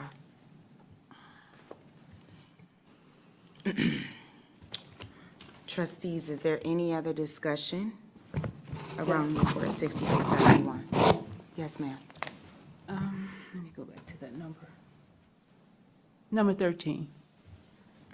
All right, it is a new hire, vocal music teacher for McIntyre. Yes, ma'am. Yeah. Did I do something wrong? Yes, ma'am. Okay. Seeming as though that school is going to close. This new hiree knows all of that. Yes, ma'am. The way the process works is as the scholars move to other buildings, the instructors will be moving to those buildings with the scholars. We are going to continue providing the scholars with the supports that we have committed to providing, so they will transition with the scholars. Okay, thank you. Any other discussion? Hearing none, Vice President, please call for the vote. Myself, yes. Trustee Joyce? Yes. Trustee Belt? Yes. Trustee Bland? Yes. Trustee Holloway? Yes. Trustee Johnson? Yes. Unanimous. Motion carried. Thank you. Information items. Oh. So we have, I'm assuming we're about to see our friends from Plant Moran. We are, and Barton Mallow. And Barton Mallow. Yes, Okay. this has been a very busy time of year. I see. For us, but we are excited because Bid Pack 8, we now have recommendations for the Adlai Stevenson campus, the addition as well as the renovations. As the team is coming up to the podium, trustees, you will see it's approximately $8 million having been identified, and it is over many areas. You have concrete work, masonry work, steel work, general trades, roofing, glass and glazing, mechanical, electrical, as well as site work for that location. Again, we've built in a 10% contingency, and on one particular area with Eagle Excavation, you will see that there is an additional allowance having been built in because there may be some undercut work that is required at the foundation of that campus. Did I capture it all right, Dan? Okay, very good. Where's the roof? So Stevenson, a question. That gym had about 10 buckets. So are we all set with the roof at Stevenson? So they have made repairs, so that will be a separate bid packet. Okay. So you will see bid packets come before you, and we have them like bid pack 8, bid pack 9, 10, et cetera. But this is the particular bid pack around the work as outlined for the interior renovation. Okay, So there'll this be is a our interior. separate Okay, got bid it. pack. Got it? Well, not all, because the site work, Okay. you know, is also the foundational pieces. Okay. So the roof work will be a separate piece. Just making sure. Yes, ma'am, we need We roof don't work like throughout the buckets entire district. In the Yes. gym. No, we don't. Okay. We don't. Trustees, any questions about report 6272? How Hearing fast can none. we get it done? Oh. I was gonna ask you, for 72, 73, 74, are you asking that these be, made actionable this evening? If possible, if it is the desire of the board, we would like to keep the work moving and get the labor secured to get, to stay on schedule. Okay. And so now report. So would you like us to go through the others Yep. and then come back? Yes, Okay, ma'am. sounds good, sounds good. So the next one, all right, Dan, help me, which one is next? 6273.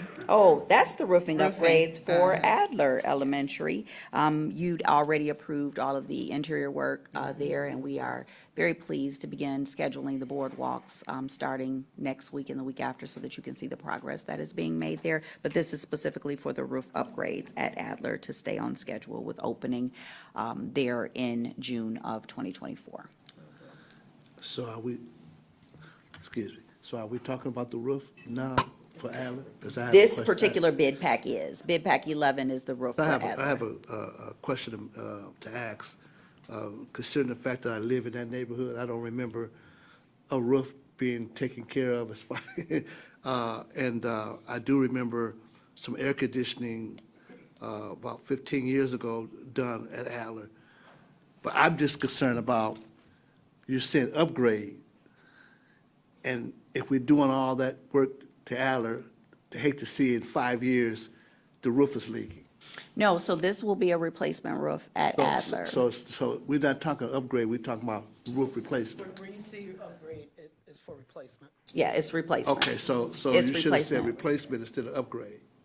That's how it's written in the bond application, but we can make the modification of the verbiage to Could you ensure do that it's that? You know, replacement. We so that the can. community will know. We can. It is for replacement. So just to recap, Adler's had new windows, new doors, Yes. new secure entryway, visitor management system. The office has been relocated, the painting, the terrazzo, what am I missing? The lighting. Temperature the controls, Temperature HVAC. controls. They now have complete air conditioning, and they will also have a new roof and a new playground. And the temperature control is not controlled by, it's off-site? Did you guys do that where? I'm sorry, can you the clarify your technology- question to The make sure I- technology on the. What you're asking, I believe, is there a building automated system being incorporated? There will be, yes. Okay. No, it'll be inside. It'll be integrated into the system. It won't be network-wide. That's also in process. So the system itself will be automated, but district-wide, that's in process in our forthcoming bid packs. All right, awesome. Okay. Any additional questions regarding Adler's roof? Okay. Then bid pack 12 is the interior doors and bathrooms. So as we looked at how and what work could be escalated to shorten the bond duration from that of a 10-year to that of an 8-year, the team determined that the bathrooms and the interior doors at the K-8 campuses and the standalone middle school campus was something that we could escalate up to start working on this summer when our scholars are not in session. So this work will cover the group bathrooms at Bernie, Levy, Thompson. Right, those three. Those three, okay. And also all of the interior doors on those campuses. So we were able to move that up under the funding that we received under Series 1, because we are still operating with limited dollars in Series 1 before we get the next influx of cash. One more question. Board President, Yes, sir. and concerning Adler, in the bathrooms, Oh, I can't wait for you to did see you them. replace, I know Adler like the back of my hand, every nook and corner of Adler. I've been there for 35 years, so I know every corner and I know everything about Adler. Did you guys? You did know everything about Adler. And those It's a bathrooms new are being building. currently renovated in full. That's why I'm asking this question. Yeah. So with the bathrooms, did you guys take out the tiles in the bathrooms and replace them? Or do you still have the same tile work in the It's bathroom? totally renovated. The bathroom floors, the lighting, Everything the is done. fixtures, everything. Okay, sounds great. Thank you. We're excited.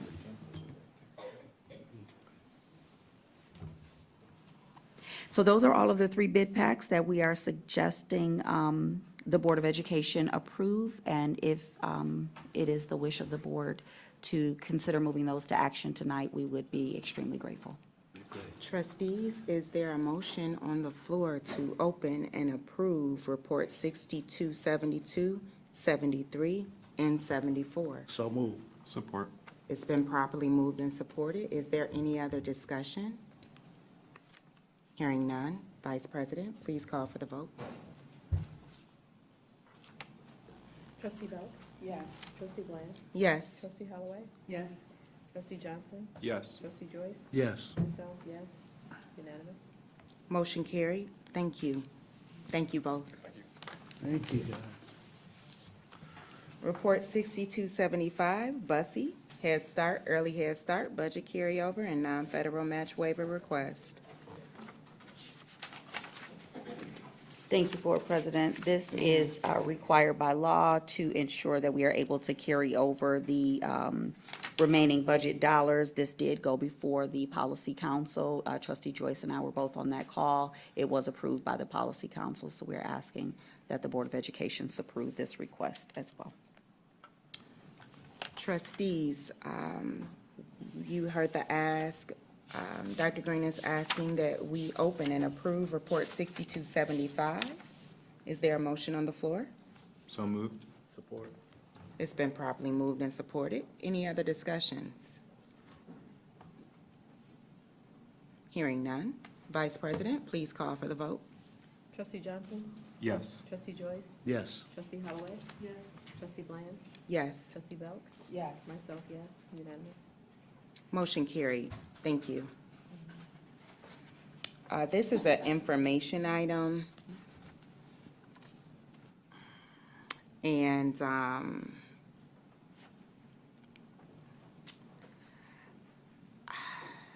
I know that Trustee Smith-Thomas wanted to discuss this. I am going to ask if it be the pleasure of the board that we table this item. If we can have it for information tonight. We and then can. Action. Because I see we study have the session. ayes and the nays on Yes, there, ma'am. so I didn't want It's to our move it standard forward. form, yeah. But this is a resolution in support of open enrollment, Section 105 and 105C choice. Trustees, if you recall, we had a conversation, and I have asked that the Southfield Public School District make this information plain on their website so people will understand school of choice a little better. So this resolution states that the Southfield Board of Education hereby resolves, whereas the Southfield Public Schools has participated in open enrollment, Section 105 choice, since June of 2001, and is going to participate in Section 105C, and whereas the Southfield Public Schools may have seats available in kindergarten through ninth grade for the first semester of 2024 and 2025. Now, therefore, be it resolved that the Southfield Public Schools Board of Education will participate in open enrollment, Section 105 choice, for the 2024-2025 academic year by inviting residents of Oakland County to apply for unlimited positions in grades kindergarten through ninth within the district. And Southfield Public Schools Board of Education will participate in open enrollment, Section 105C choice for the 2024-25 academic year by inviting residents of counties contiguous to Oakland County to apply for unlimited positions in grades kindergarten through third, district-wide, and the unlimited positions in grades 6 through 9th at university middle and high school academies, and be it further resolved that the district will publish notice per state school aid requirements to provide information about the number of seats available, the terms and conditions of enrollment, the timeline and process for accepting applications, the timeline and process of notifying those who are accepted for enrollment, and other relevant information. Resolution declared adopted by the Southfield Public Schools Board of Education at a meeting held on February 13th, 2024. As I just stated, I am asking that this is just for information only until Trustee Smith-Thomas is present to discuss. But trustees, is there any discussion around this resolution? Yes, sir. I just have one thing. I'm curious if there are typos here, because I see section 105C, I see section 105 choice, I see section 105C, and then I see section 105C choice, as if those are three different things. So there are different things, but that 105C choice is probably a typo because it could just be under 105C. So C stands for choice, and it also could stand for contiguous counties, intra-county, et cetera, which is why the board president alluded to the fact that we have to make it very plain on our website because there are a lot of different variables that go under choice. Okay, makes sense. I just want to avoid confusion. Oh, for sure. On the website, too. Thank you. Any other discussion around this resolution? Hearing none, we will revisit this at our study session. Board President? Yes, ma'am. While we're on the topic of the study session, I know we discussed it and we needed to socialize the board, given that we have now moved the 27th to that of a professional development day in the district. Okay. So, and I'm glad you brought that up. So the 27th is our study session. And because the district is going to be closed, trustees, would you prefer moving our study session to the 28th or the 29th, considering it's the primary and the district will be voting? So is there any opposition to us moving the study session on Tuesday? Or did you want to keep it on Tuesday, which is the primary? No opposition to moving it? To move it or to keep it? To move it. To move it. To the 28th. So is Wednesday better or Thursday for you all? Thursday would be better for me. I cannot do Wednesday. Understood. So trustee Belt stated that Thursday, the 29th, the leap year, will be better for her. Is everyone else available on the 29th? You good? Okay. Understood. Trustee Holloway? Yes, ma'am. It's okay for you? Trustee Wedeval? Yeah, but I think we might have a, that might I'm not. gonna be able to do the 29th or 28th. Okay, so you and Trustee Johnson will be going on the 29th and the 28th. Okay. I can possibly do the 29th. Dr. Green, let me socialize everyone. sounds good. And we'll I just figure it didn't want out. us to, Okay, I appreciate it. Thank you. okay, excellent. What's next? Actually, this is something that really, I Thank can you. already tell you is probably going to be unanimous. Yes. The school due transition, we've had a number of conversations about moving this to Brightly, and I think no one would be happier than that of our COO, Joel Corris. So I'm asking the board support us in making that transition, which is 4 iterations newer than what we had in the district. And also let me say thank you to the deputy superintendent, because when we were discussing all of this, she was the one who was able to provide the clarity in how old and non-updated school due really was. So thank you, Deputy Superintendent Dr. Freeman, for taking that initiative during that meeting. Trustees, Report 6277. Is there a motion to open and approve Report 6277, School Dude? So moved. Support. It's been properly moved and supported. It seems as though Brightly will offer us, cloud services, Asset Essentials Core Plus, School Do Analytics, which is great, and an Event Manager Enterprise. So the cost benefit analysis for this upgrade would be, without the upgrade, we may lose the use of unsupported school maintenance and community use software. The Brightly solution incorporates the training and setup specific to our needs. The consulting training component has been discounted at 50% off from normal costs for incumbent users. Trustees, is there any other discussion around Report 6277? Hearing none. Vice President, please call for the vote. Trustee Joyce? Yes. Trustee Johnson? Yes. Trustee Belt? Yes. Trustee Bland? Yes. Myself, yes. Trustee Holloway? Yes. Unanimous. Motion carried. Don't jump up. Thank you. So we have a brighter future ahead. Outstanding. Thank you, trustees.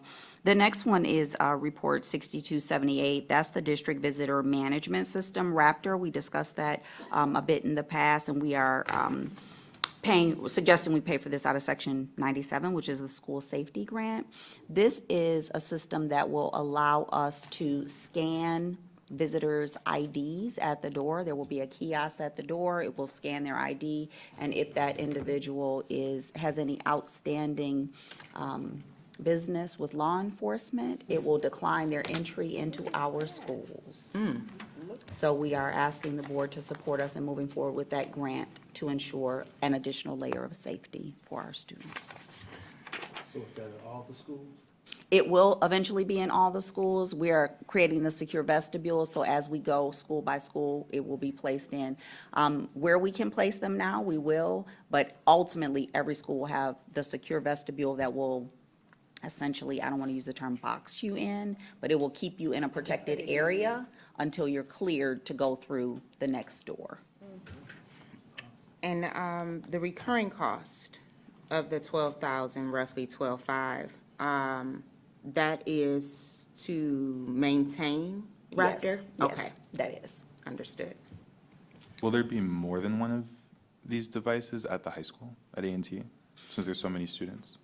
Well, this will be for visitors Oh, coming into the school, not necessarily our students. Oh, okay. Yeah, no, not our I'm like, wait a minute students, now. not our students. Many of our babies don't have driver's license, so it's also going to be important that people understand if they come to our schools, they are expected to have a driver's license or a state ID. And it's the law. It is the law, but not everyone currently Carries it, have that's those true. items. So it's important that the communications piece of it go out and clearly explain that people are expected to have it. And unfortunately, if they are flagged, they won't be able to come into our schools, and we won't know why they're flagged. It will be something between them and law enforcement, not something between them and the school district. And I see that this solution will be rolled out to all buildings in spring of 2024? Yes, so we will, So that's yep, starting with. April? I have a question. This, I'm sure this has been run past the attorneys, am I correct? Yes, ma'am. Okay, so, And it's used in several districts throughout Oakland County. okay, so what is the recourse? Explain that to me again. What is the recourse if it does come up a hit?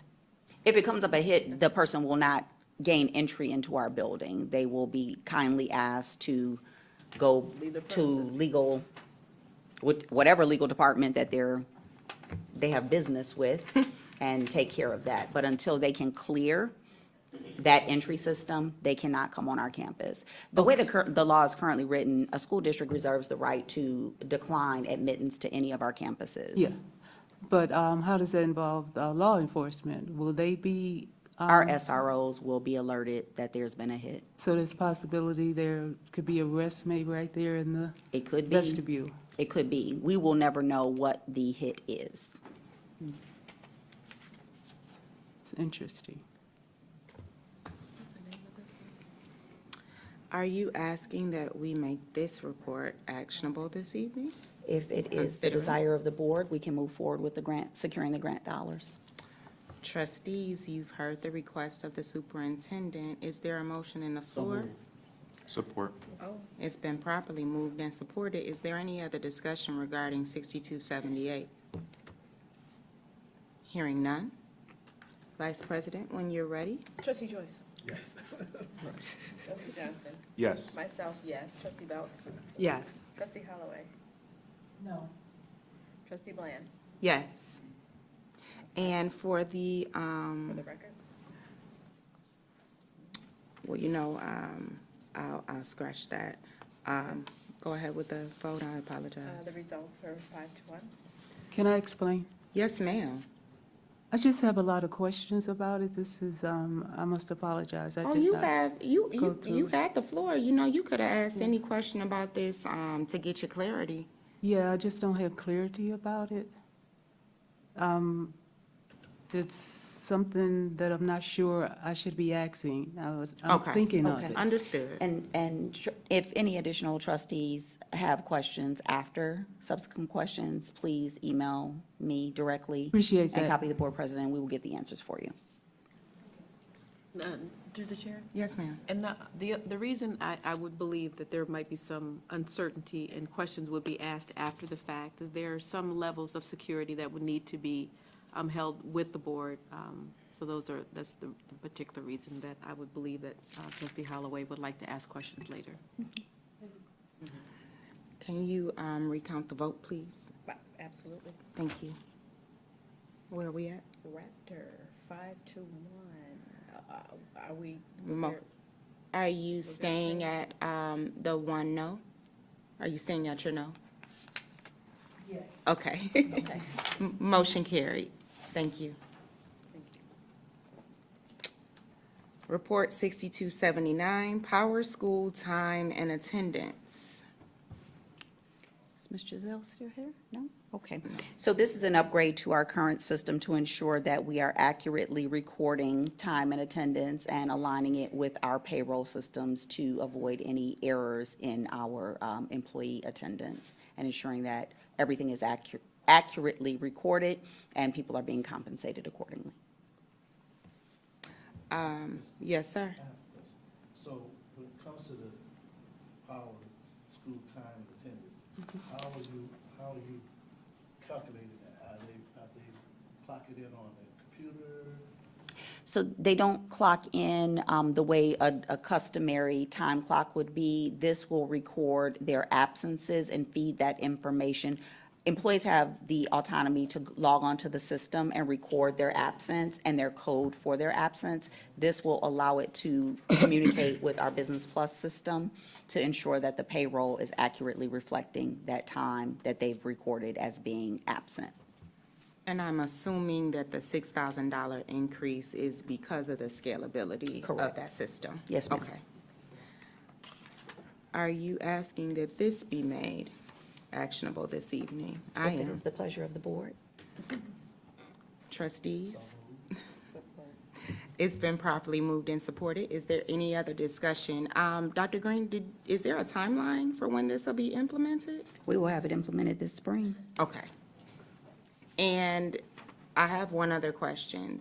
How will our staff and employees get trained on using this system? Because it's very important that people know what they're using, because human error is often the reason why things are miscalculated. So what's that process?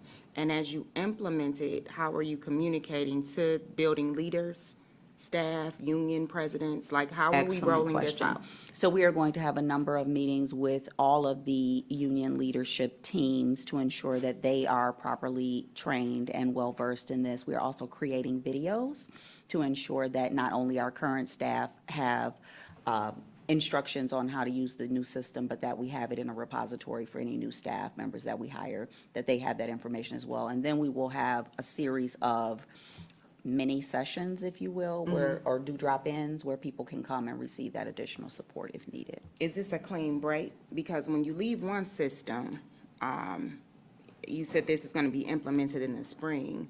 So if all There will my be a information is transition. all, okay, so Yeah, I'm there will be a transition. Okay, and so everything from the So the old system clean will break, be, the clean break will not happen until June 30th, Understood. which is the end of our fiscal year. I just wanted to make sure that, Yeah, it won't be you come back on Monday and it's a whole new system and nothing in the old system is transfers it, over. okay, No, we will Okay. have a gradual phase in. okay. I assume the same applies to the school dude upgrade? Oh, I don't know what school do. We need Brightly, quick, fast, and in a hurry. Well, I'm- But yes, we will ensure that everyone knows how to use Brightly, and we will create some tutorial videos on how to do that. And then any tickets that are already existing in school, what happens? We will get them transferred over, because Brightly is still the. It's an extension It's an of? extension Okay. of School Dude, so we'll Okay. make sure that that's transferred over. And the great news is that we now have a PD day on the 27th that we didn't have. So a lot of this PD, we can try to get Okay. escalated up. Trustees, you've heard the request. It's been properly moved and supported. Vice President, please call for the vote. Myself, yes. Trustee Belk? Yes. Trustee Bland? Yes. Trustee Holloway? Yes. Trustee Johnson? Yes. Trustee Joyce? Yes. Unanimous. Motion carried. Thank you. Report 6280, Southfield Public Schools Educational Council. This is the report of the Deputy It Superintendent. is, and it's very exciting. So if I could ask the Deputy Soup to join us at the podium to share this with you all.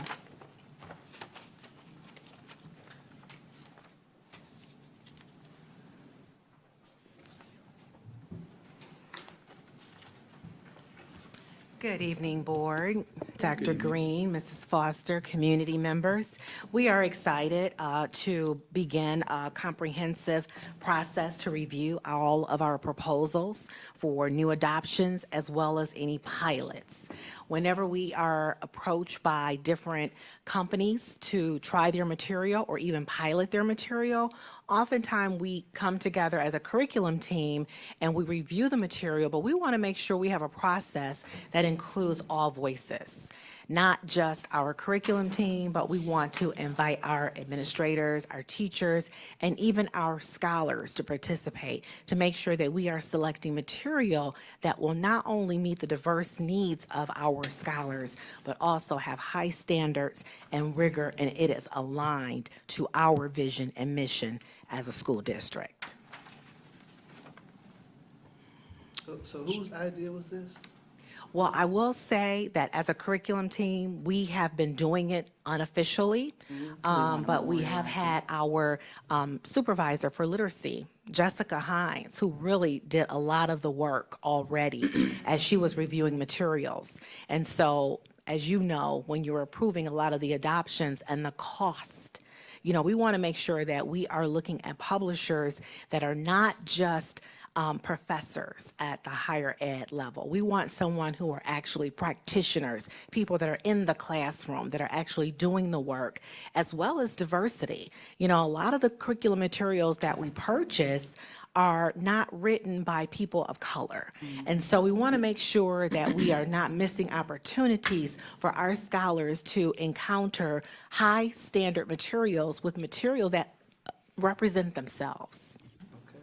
So we plan to meet quarterly and review material so that we're not doing something haphazardly. We want to make sure that it is strategic and that is a system that we can put in place, and it will allow us to make informed decisions. So it would be proper for me not to say, "Go, Dr. Girl." Oh, Go to everybody that was part of your team. yeah, I think it's awesome. I think Thank it's you, awesome. yes. Dr. Green, are you asking for Report 6280 to be actionable this If it's evening? the pleasure of the board, we'd like to get started on the work. I think it's a good idea.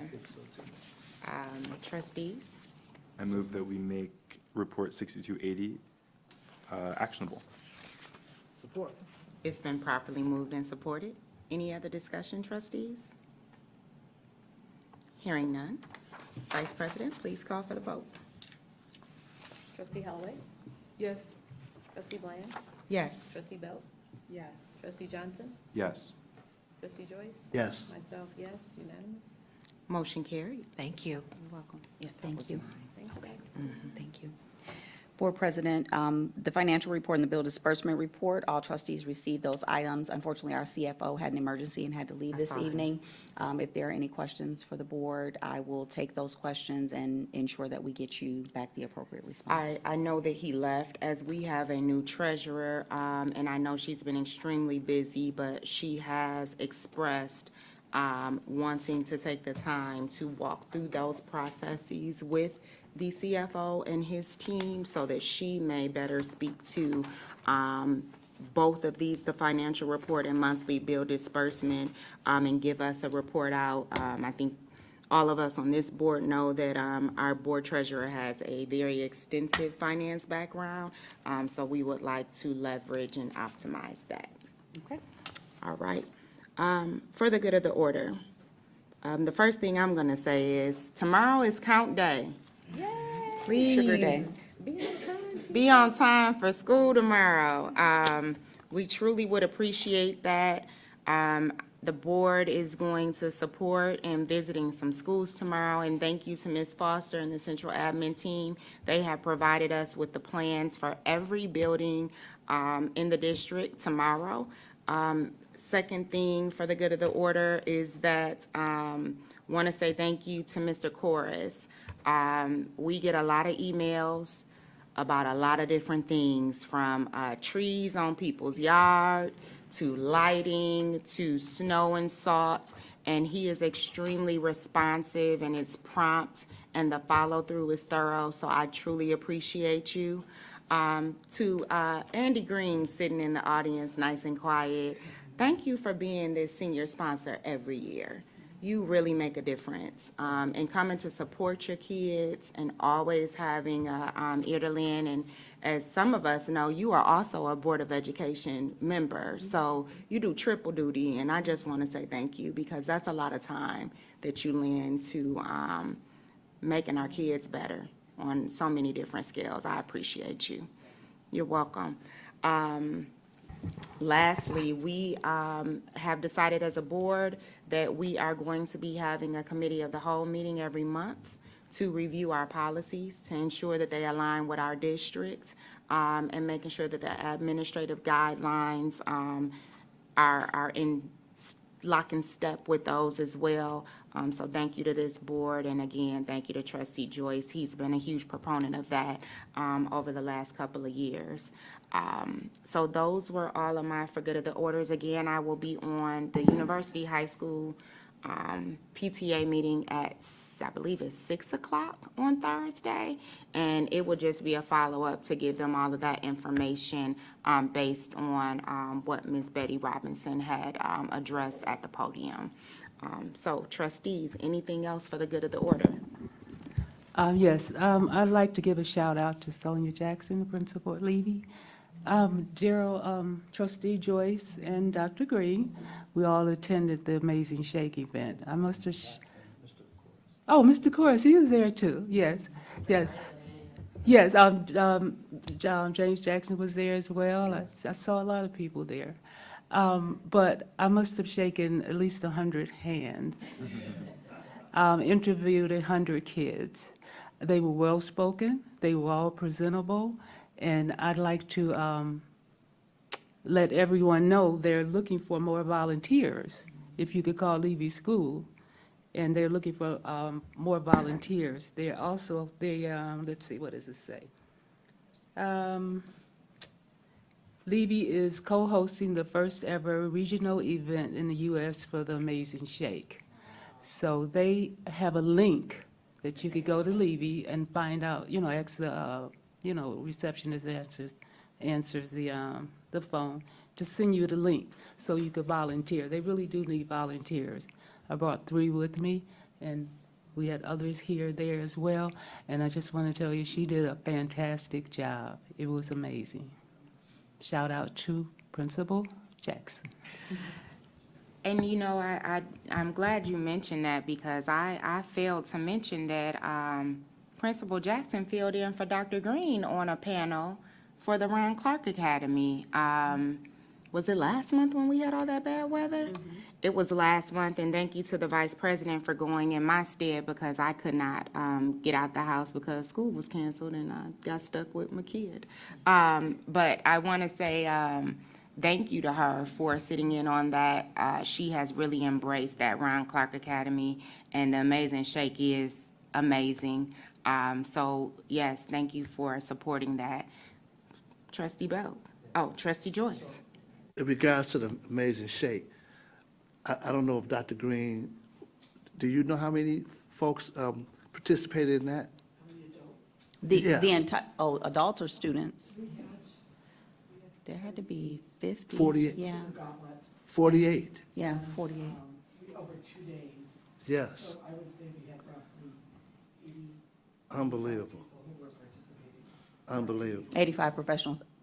However, every student in the entire school had an opportunity to Yes. participate. So this was the first time that it was facilitated school-wide. Correct, yes. Last year, it was Last year a was right. smaller It was a scale, so we small were scale, very yeah. pleased to get every Yeah, student. so that was just awesome, just putting all everybody together like that.